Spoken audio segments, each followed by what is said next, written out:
How's it going? Ryan here at etrailer.com. Today on our 2020 Jeep Wrangler JL Unlimited, we're going to be taking a look at and showing you how to install the etrailer.com Class 3 2-inch trailer hitch receiver.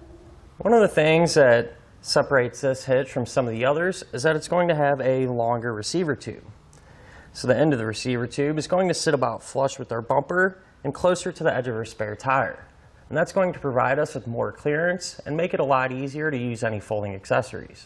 This one's also going to kind of blend in, not be very noticeable, because it's going to have a matte black finish and really comes close to matching the color of our back bumper.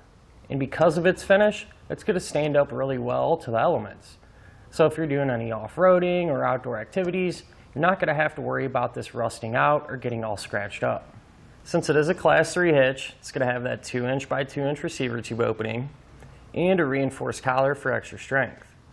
It's going to have the standard 5/8 size pinhole. Now keep in mind, it does not come included with a pin and clip, but if you need one, you can find it here at eTrailer. It's going to have plate style safety chain openings, which aren't huge, but they are going to give us more than enough room to use just about any size hook that you might have.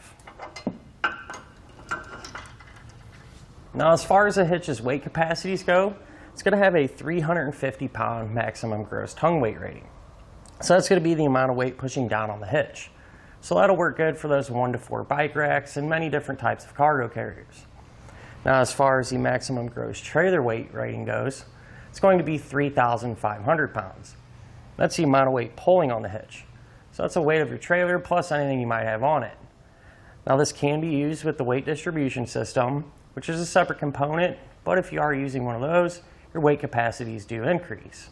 The maximum tongue weight rating goes up to 400 pounds, and the maximum gross trailer weight rating goes up to 4,000 pounds. But I do want to point out, it is always a good idea to check with your Jeep's owner's manual to make sure you can pull up much weight. Now I'm going to give you a couple of measurements, and you're going to use these to help figure out which hitch-mounted accessories to get. From the ground to the top and side edge of the receiver tube opening, it's going to be about 19 inches. And you're going to use that to figure out whether you need to get a ball mount with either a drop or a rise. From the center of the hitch pin hole to the edge of the bumper, that's going to be about 2.5 inches. And from the center of the hitch pin hole to the edge of the spare tire, that's going to be about 7 inches. And you're going to use those measurements to figure out if any folding accessories that you might have can be stored in the upright position without contacting the spare tire or the bumper. Now keep in mind, depending on your tire size, those measurements could change a little bit. The tire size that we have on our Jeep today is 245 by 75 by 17. So overall, a good all-around hitch. It's going to have some decent weight capacities that'll allow you to tow, and it's going to give you that extra clearance and work really well with those folding accessories and look really nice doing it at the same time. As far as the installation goes, it's very straightforward, shouldn't take you a whole lot of time, and can easily be done at your house by yourself. Speaking of which, let's go ahead and put the hitch on together now. To begin our installation, we're going to be working here underneath our Jeep, right behind our bumper. So here on our bumper beam, we're going to have 4 holes that we're going to use for our attachment points to hold the hitch up into place. Now I do want to point out on some models, they're going to have some hardware in those holes, as well as a spacer plate that kind of sets up right here along our bumper beam. Well, on those particular models, what you're going to do is remove those bolts, as well as the spacer plate, and you want to make sure to hold on to those factory bolts because we're actually going to use those to secure the hitch into place, but you can set the spacer plate aside because that will not be getting reinstalled. Now the hardware that we're going to use for our 4 attachment points is we're going to take a bolt and a flat washer, put that flat washer on. Now before we put our hitch up, what I like to do is just take this bolt and make sure it easily goes through each one of the attachment points, because I have run into instances where those holes aren't lined up perfectly and it doesn't allow you to easily push that bolt through. And sometimes you might have to take a file or a drill bit and kind of enlarge that hole a little bit. And it's a lot easier to do that now as opposed to trying to hold the hitch up and get all of our hardware through. So that easily goes through all the holes. So now we're good to put our hitch in place.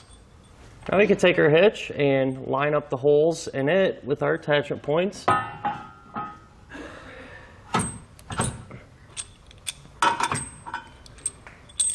You take our bolts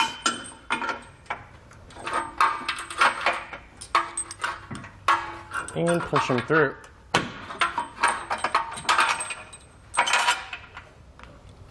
Once we get a couple of them started, we'll know that the hitch will hold itself up.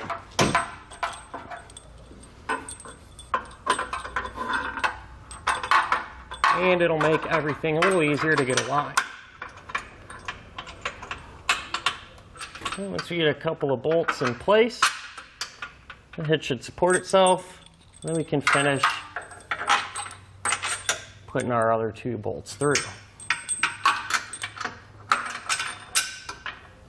Now we can secure all of our bolts using a flange nut. So kind of just go up and through that opening and thread the bolt through the nut. And just get it hand tight. Now in some cases, this gap here in between the hitch and the bumper can be smaller than this. This one actually is pretty decent, so we can get our hands up in there. But if your gap is smaller and you're having a hard time getting the nut held up in there to get the bolt started through it, one thing you can do to make it easier is take the open end of a box wrench, slide the nut into it, and then just use a piece of tape to kind of tape that to the wrench. That makes it a lot easier to feed that up there and get everything started. And once that bolt is ran through there, all you got to do is kind of pull that on a wrench to pull the tape off. Now I'm going to repeat that same process for the other 2 bolts. With all of our hardware in place and hand tight, now we can snug it down using a couple of wrenches.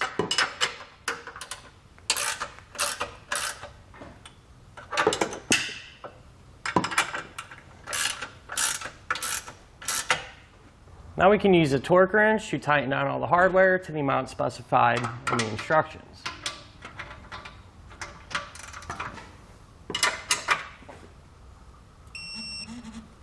And that'll finish up our look at and our installation of the etrailer.com trailer hitch receiver on our 2020 Jeep Wrangler JL Unlimited.